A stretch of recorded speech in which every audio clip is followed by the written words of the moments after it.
ආමිනේ දැන් ඉතින් ඔය නෑදෑයෝ ටිකට කතා කරුවා නම් නේද හොඳ? කෑම කන්නක් තියෙනවනේ. මදෑ ඔය නැටුව.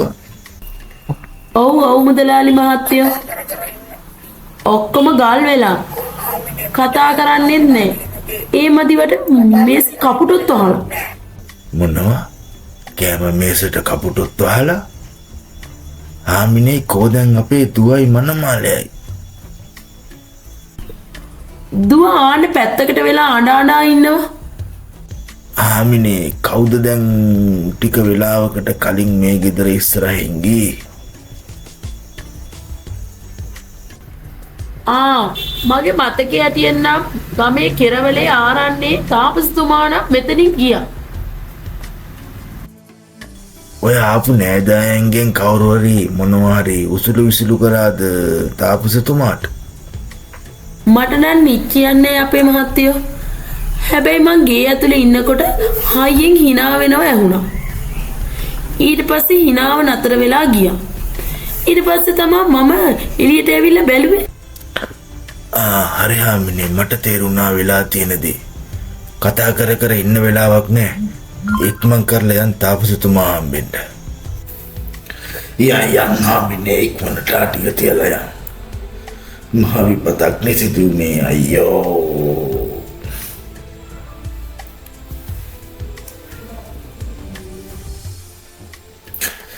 දැන් නම් තාපසාරාමට දැන් කිට්ටු කරලා ඉන්නේ. තව චුට්ටක් යංගෝ මහන්සිම බලා. සිරිවර්ධන මුදලාලි කියන්නේ ගමේ ඉහළින් වැජුපුන ධනට පින්නට ලැබි මුදලාලි කෙනෙක්. මුදලාලිගේ දුවගේ මගුල් ගෙදරට ආපු නෑදෑයෝ ටික එකපාරටම ගල් වෙලා. කෑම මේසට කපුටොත් වහලා. සිද්ධ වුණ සිදුවීම සම්බන්ධව තේරුම් ගත්ත මුදලාලි ආමිනෙත් එක්ක කඩිනමින්ම තාපසතුමා හමු වෙන්න ගියා.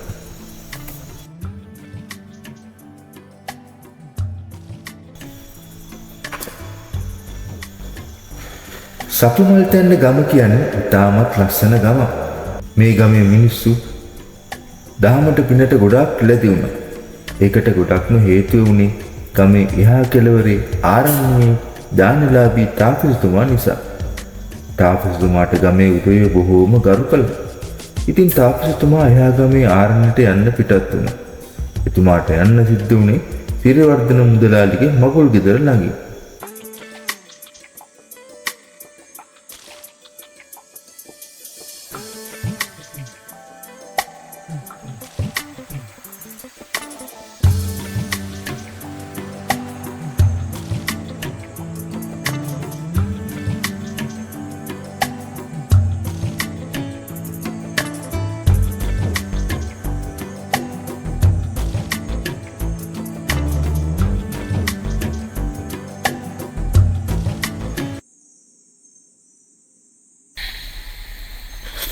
අන්න බොලි රැවුල් මාමා කෙනෙක් එනවා.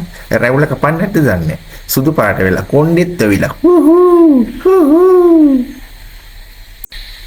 හරි රැවුල් මාමා ගියා. අපි ආයෙ නටන්න පටන් ගමු.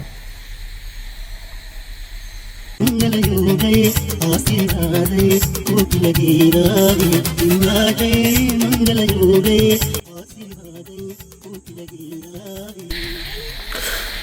මුදලාලිගේ මගුල් ගෙදරට ආපු නෑදෑයෝ අතර හිටපු මනමාලයා තාපසතුමාට උසුළු විසුළු කරන්න පටන් ගත්තා. තාපසතුමා වැලි මතුරලා ගේ මුදුලට දාලා තාපසතුමා ආපහු යන්න ගියා.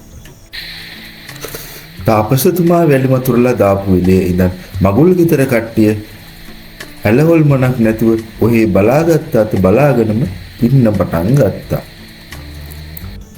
ඔන්න ඕකයි අපේ මුදලාලි මහත්තයෝ උනේ. අනේ තාපසතුමා අපට අනුකම්පා කරන්න. අපේ දුවගෙන හිටලවත් මේ මගුල් ගෙදර කටයුතු කරගෙන යන්න ඉඩ දෙන්න.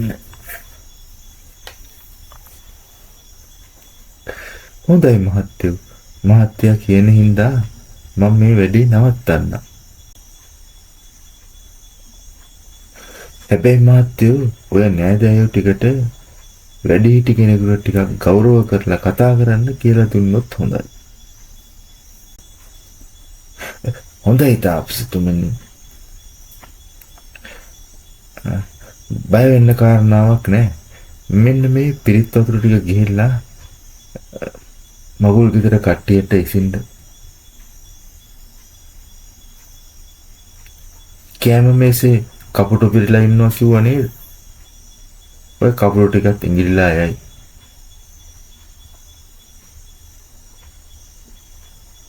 අපි ගිහින් එන්නම් තාපසතුමනි. හොඳයි. තෙරුවන් සරණයි. සිරිවර්ධන මුදලාලි තාපසතුමා දුන්න පිරිත් පැන් කලෙත් අරගෙන ආපසු ගෙදරට ආවා. සිරිවර්ධන මුදලාලි තාපසතුමා කියපු විදිහටම පිරිත් වතුර ටික මගුල් ටිකට උදවියට ඉස්සා. ඒ පිරිත් වතුර බලයෙන් නෑදෑයෝ ටික කතා කරන්න පටන් ගත්තා.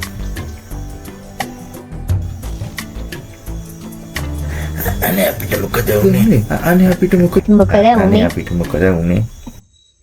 ඉතා හැමෝත් දැවිච්ච එක සිද්ධ වුණ සියලුම දේවල් සිරිවර්ධන මුදලාලි එකින් එක නෑදෑයන්ට විස්තර කළා. මුදලාලිගේ කතාව අහලා නෑදෑයෝ බීරාන්ත වෙලා බලාගෙන හිටියා.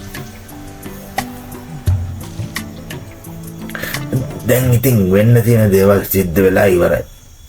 ඊට පස්සෙවත් සදහැවතෙකුට වැඩිහිටියෙකුට කතා කරනකොට ටිකක් ගරුසරව කතා කරොත් හොඳා. කෑම මේසේ වහලා හිටපු කපුටු ටිකත් ඉංගිරිලා යන්න ගියා.